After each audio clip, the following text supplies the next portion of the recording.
Yeah? Okay, so they're gonna like, I guess like sell them or force them to sell their land so that they can transfer, I don't know.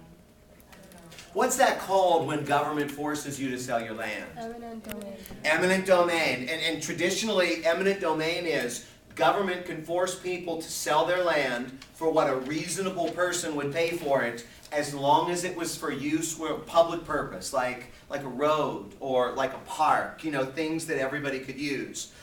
In New London, what was so weird about what they were doing? They were creating high-end shops.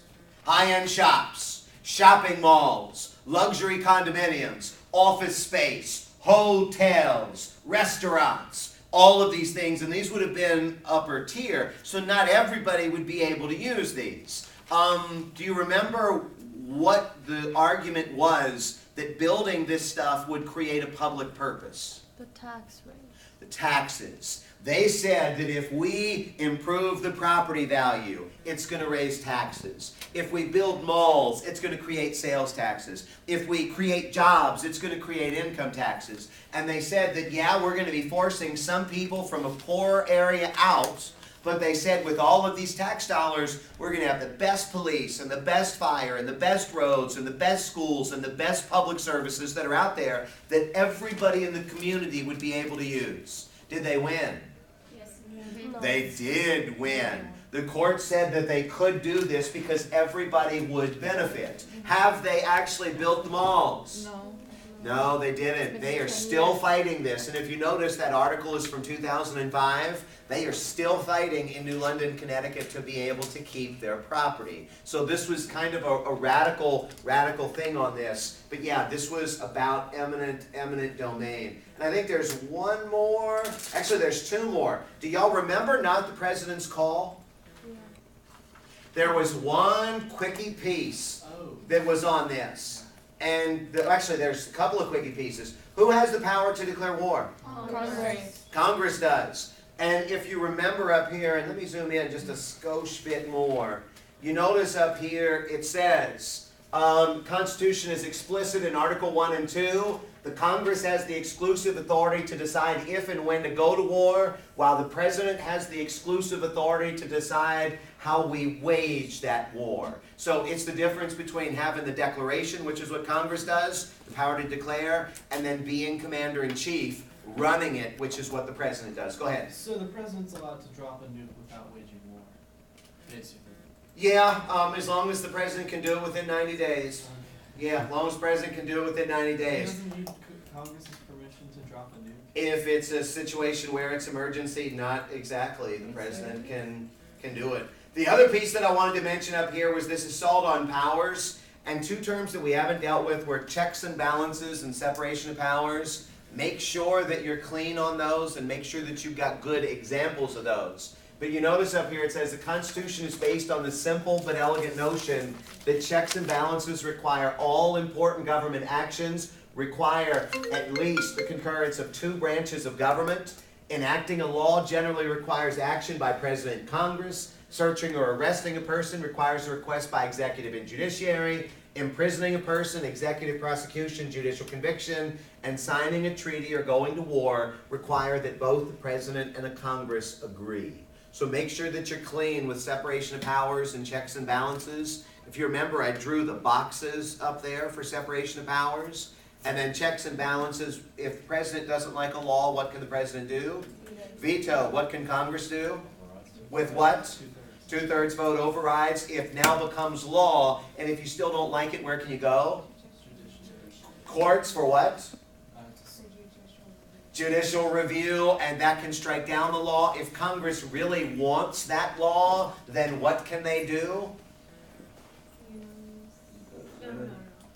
Amend the Constitution, 2/3 vote, 3/4 ratify. Do y'all remember ERA? Uh-oh.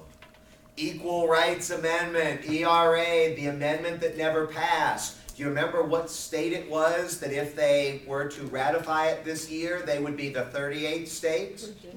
Virginia is that state. Make sure that you're clean on some of these things. Going back, and I know we're just about out of Is time. that for women's pay? Equal It could have been for equal pay, it could have been for promotion, it could have been for same-sex marriage. I mean, there were a lot of ways that it could go Yeah. because it was ending discrimination on account of gender or sex. Okay. Yeah. Looking at chapter 3. In chapter 3, devolution, revolution, dual federalism, in the beginning, and commerce power will be the 4 terms. Do y'all have any questions about any of those?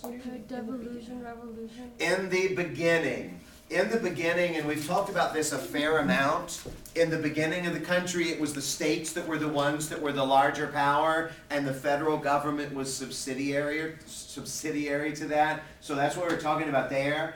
After the Civil War, you got to a point where there was kind of a dual federalism in the middle third of the country, where the states and the federal governments were much more on an equal plane. And then in the last third of the country, just like we talked about today, federal government is up here, state government is more down here. Do you remember the president that wanted to deal with devolution, revolution? Reagan. Reagan was. Did he actually cut government? But he did what? He slowed down the growth of it. Commerce. I know we just went over this today. So with commerce, make sure that you're comfortable with the examples, and y'all both got pretty much all the examples on this. So if you remember what? Prostitution, soap, Yeah. child labor, segregated buses, drugs. You were talking about weed, like Prostitute. going from California to Georgia, right? Yeah, that's kind of a weak example though. We talked about the Mann Act and Rehoboth. Can you Yeah. go over the Mann Act? Anybody, what's the Mann Act? The Mann Act is if you cross the line and you are with like 2 different genders. So it's basically like the white slavery is how you put the example. Was the white slave trade, yeah. Yeah, so it's basically like just in case if you go out of like state lines with another guy, you're like protected. It's not because he kidnapped you and is trying to prostitute you. You know what I mean? So Okay, let me pull back. Though you got the general gist, but let's make sure we're clean on this. Okay, the white slave trade was when they kidnapped women and they would basically prostitute them, and sometimes they would take them across state lines, and sometimes it would actually be very, very close to their homes. Well, there was no guarantee that they would ever get back, so they passed the Mann Act, and the Mann Act was designed to raise penalties. And the language, you remember what the language was of the law? If a man wanted it, Crosses. has state. immoral Yeah. tensions. Crosses a state line with a woman who he is not married to, and it's with immoral intentions. If a man crosses state lines with a woman with immoral intentions in mind, then at that point they could be brought up on federal charges. And it was designed to deal with that prostitution, kidnapping, pimping thing with the white slave trade. But ultimately it doesn't just mean that, because your class in particular was like, well, who defines what immoral is? Because that could be any number of things. And what I had mentioned to y'all was, if you decided to go to Rehoboth, Delaware, and ultimately go with a mix of males and females, but the females didn't all stay in the same room and the males didn't all stay in the same room, but they kind of had some mixing going on. Well, then at that point, that could be considered immoral intentions, and you could actually be brought up on charges. Remember, we talked about Five Guys burgers and fries. Really the point behind commerce power is the one power that gives government the most ability to pass laws is the commerce power. That's number one. And if you think about buying French fries or buying whatever, as long as there is the exchange of goods and services and it crosses state lines, that now means that the commerce power can regulate you. Go ahead. Could you post on Blackboard something that tells us which ones of these we don't need to know? It's all in the video. Okay. It's all in the video now. Yeah, I'd love to do that, but now that it's in the video, Well, that's yeah, you'll have it. And I did go back in, and I know we're just about out of time. I did go back in, and when I went back into chapter 1, I added the gun one. And when I went into chapter 3, the last 2 articles that we dealt with in chapter 3 was crackdown in Arizona, and the one from today, please view the fetus. So the Arizona law from last week, and then the Oklahoma abortion law from today. So these are all in there. Make sure that you know the outcome on these, okay? Make sure that you know the outcome on all the articles, and most of them have a winner or a loser. Every once in a while there isn't. but we went over a lot of the winners and losers today, so it should be fairly straightforward, yes. So the Harriet Tubman one doesn't have an outcome? Doesn't have an outcome, yeah, the only outcome with that is, there's a question if Trump's really gonna do it. That's really the outcome, and we don't know, because he wants to put her on the $2 bill, Well, so. it's not really at the forefront of this, policy. Probably, but, any other questions from anything? Y'all about as good can be. We can't do it after spring break? What does, no, you've got this, Becky. Becky, you got date night out of your system last week. What? I didn't go on Last Thursday, date night is out of your system, it should be fine. Ms. Matawala, I think I saw your hand? Yeah, I just wanted to recap the result of today's article, the Yes. abortion article. Yes. They won not like they have a right to still to show the fetus before they perform the abortion, correct? The court struck down that law. Which means So they didn't- Oklahoma legislature passed it, governor vetoed it, Oklahoma legislature overrode the veto, and then court struck it down, so you do not have to look at the picture. Okay. Okay? Yes? They struck down both the showing the pictures and the not telling certain information.